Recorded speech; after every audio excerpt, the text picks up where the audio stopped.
I'll start crafting part 1 of this story with rich detail and emotional depth, maintaining the engaging narrative style you've established. My hand trembled as I gripped my steering wheel, staring at the empty parking space where my car should have been. The familiar dent in the concrete from years of parking in the same spot seemed to mock me now. Confused, I pulled out my phone and dialed my mother's number. "Oh, honey." Mom's voice was syrupy sweet, the tone she always used when she knew she'd done something wrong. "I was just about to call you. Mom, where's my car?" "Well..." She paused, and I could picture her twirling her hair like she always did when she was trying to justify something. "Tommy's wedding is coming up, and you know how expensive these things are. The venue alone is eating up most of our savings." My stomach dropped. "What did you do?" "We sold your car," she said brightly, as if announcing she'd bought me a gift. "Family comes first, sweetie. Tommy needs this money for his perfect day." I stood there stunned. The car I'd bought with 3 years of savings from my first job. The car I still had 6 payments left on. They'd sold it without even asking me. "How could you? That was my car. I'm still making payments on it." "Oh, don't be dramatic." Mom dismissed my concerns with a laugh. "Tommy's wedding is at the Grand Palm Resort. Do you know how expensive that place is? We needed every penny. Besides, you can always buy another car." The Grand Palm Resort. I bit my lip to keep from laughing. If only they knew. "Did you even have the right to sell it?" I asked, trying to keep my voice level. "The title was in my name." "Your father handled all that," she said vaguely. "He has his ways. Now about the wedding. You're still coming, right? Tommy wants everyone there for his special day." Tommy. My perfect older brother who could do no wrong. The golden child who'd spent his entire life being handed everything while I worked for every scrap I got. "When did this happen?" I asked, ignoring her question about the wedding. "Just this morning. The buyer was very eager. Paid cash." She paused. "Honey, I know you're upset, but family comes first. Tommy needs this." Family comes first. Their favorite phrase, but somehow it only worked one way. When I needed help with college tuition, family didn't come first. When I needed a loan to start my business, family didn't come first. But Tommy? Heaven forbid Tommy doesn't get exactly what he wants. "I have to go," I said flatly, hanging up before she could respond. I walked back to my apartment, my mind racing. They had no idea that 5 years ago, when they'd refused to help me start my business, I'd taken that rejection and turned it into fuel. While they bragged about Tommy's middle management job at some corporate office, I'd built something real. Opening my laptop, I pulled up the ownership documents for the Grand Palm Resort chain. There was my name clear as day. CEO and majority owner of one of the most successful luxury hotel chains in the country. I kept it quiet, using a holding company to mask my ownership. Not out of shame, but because I wanted to succeed without my family's interference. And now, by some cosmic joke, Tommy had chosen my flagship resort for his wedding. My phone buzzed again. A text from my father. "Don't make a big deal about the car. Your brother deserves a perfect wedding. Don't ruin this." I smiled, but there was no warmth in it. Opening my email, I typed a quick message to my resort manager. "Please ensure all paperwork for the upcoming Thompson wedding is processed under my personal account.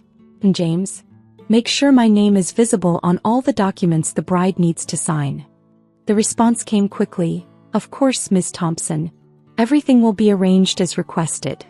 I leaned back in my chair, thinking about the weeks ahead. They wanted Tommy's wedding to be perfect? Oh, it would be perfect, all right. Just not in the way they expected. Let them enjoy their moment. Let them think they've won again, selling my car without permission to fund Tommy's extravagant wedding.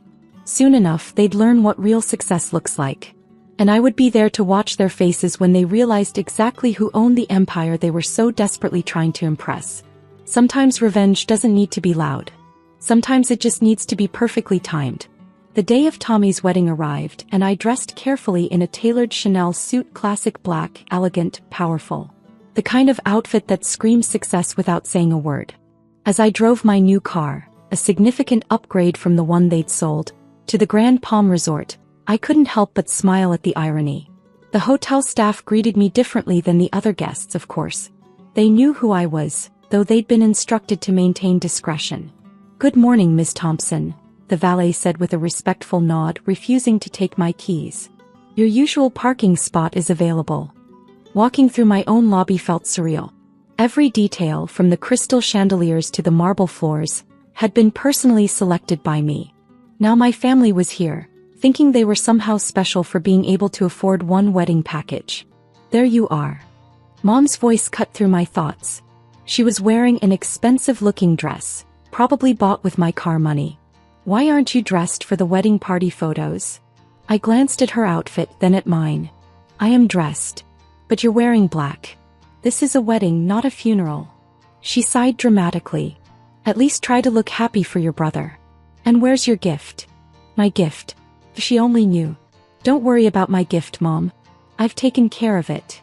She pursed her lips but was distracted by Tommy's bride, Sarah, rushing over with a panicked expression. Mrs. Thompson, there's a problem with the paperwork. They're saying we need to resign some documents. Mom's face darkened. What?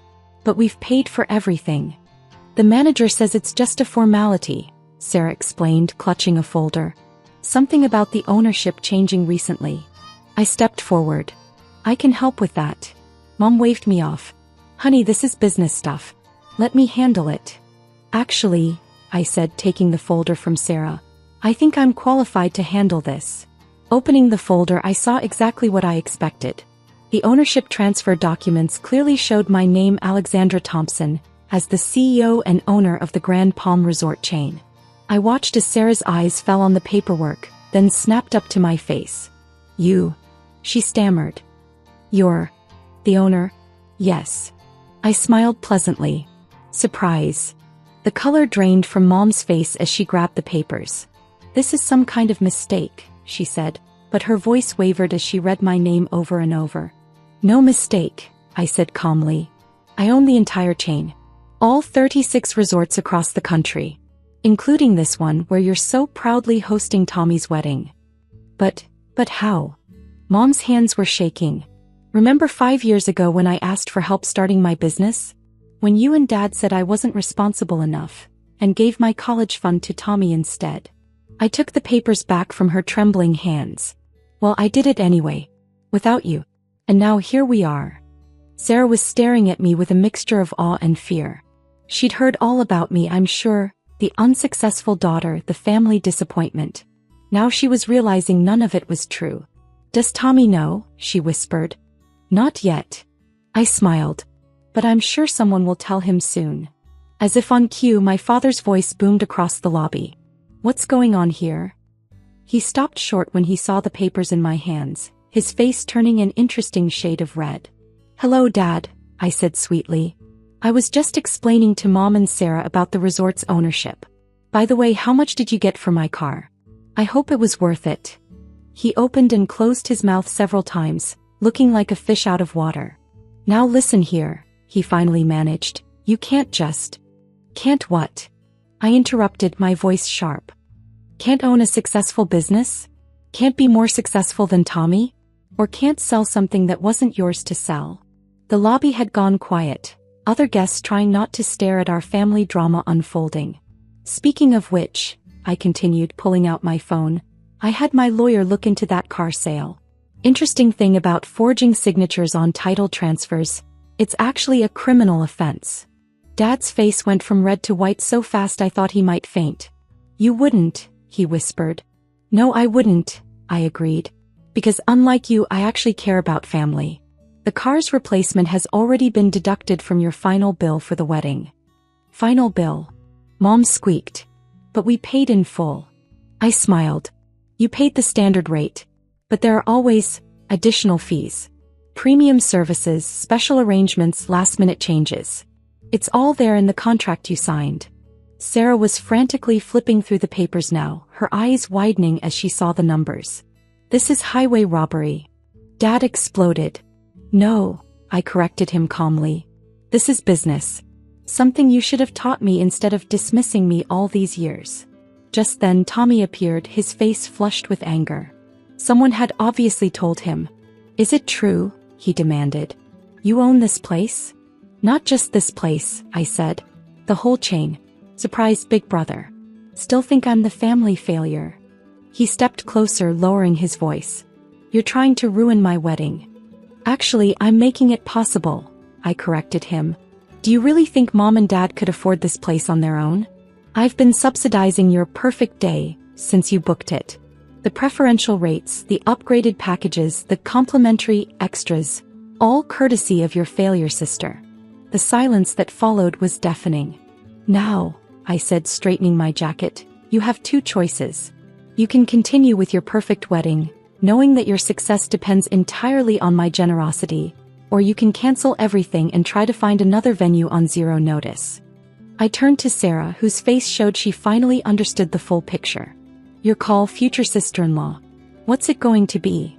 The next few hours were deliciously awkward. The wedding went ahead, of course it did, they had no choice, but every compliment about the venue, every praise for the service, every wow over the luxurious details felt like a personal victory. During the reception, I sat at my table, sipping champagne and watching my family try to process their new reality. Mom kept glancing at me like she was seeing a stranger. Dad couldn't look at me at all. Tommy alternated between forced smiles and glares in my direction. As the evening wound down, Sarah approached my table alone. She looked stunning in her wedding gown, but her expression was troubled. They never told me, she said quietly, sitting down beside me. About how they treated you, about the car, about any of it. They always just said you were different. I nodded. Family stories often depend on who's telling them. She twisted her wedding ring nervously. I know this is probably too little too late, but I'm sorry. And thank you for letting the wedding go ahead. I'm not them, I said simply. I don't hurt people to make myself feel better. She nodded, understanding. Will you tell me sometime about how you built all this? I studied her face, seeing genuine interest rather than the calculation I was used to from my family. Maybe, I said. But first, you should know that Tommy's job application was rejected by my company last month. He doesn't know it was my company, of course, but you might want to discuss career plans with your new husband. Her eyes widened slightly, but she nodded. I think I married the wrong sibling, she attempted to joke. I actually laughed at that. Go enjoy your wedding, Sarah. And remember, success doesn't always look like what people tell you it should. As she walked away, I saw my parents huddled in a corner, probably trying to figure out how to approach me about the additional fees I'd mentioned. Let them worry. Sometimes the best revenge isn't about hurting people, it's about showing them exactly what they missed out on. I stayed until the end of the reception, watching as my family tried to maintain their dignity while knowing that their entire display of wealth and success was actually built on mine. As I walked to my car, my new, significantly more expensive car, I heard my mother calling after me. Alexandra, wait. I turned one hand on my car door. Yes, Mom. She seemed to struggle with her words. We should talk. About everything. Maybe over lunch sometime. I smiled, but it wasn't entirely kind. Sure, Mom. You can come to my office. I own the building downtown with the best restaurant on the top floor. But don't worry, I'll give you the family discount. As I drove away, I caught a last glimpse of them in my rearview mirror. My parents, Tommy and Sarah, all standing there watching me leave. They'd spent years trying to make me feel small, trying to force me into their shadow. But shadows disappear when you shine bright enough on your own. The next morning, I sat in my office reviewing the final bills from the wedding. With a small smile, I adjusted the numbers, removing the additional fees I'd threatened them with. They'd learned their lesson, no need to actually bankrupt them. Besides, success isn't about revenge. It's about rising above those who tried to keep you down. And I had risen higher than they could ever imagine. Maybe next time they need a car, they'll think twice about whose they take. After all, family comes first, but only when family means everyone, not just the chosen ones.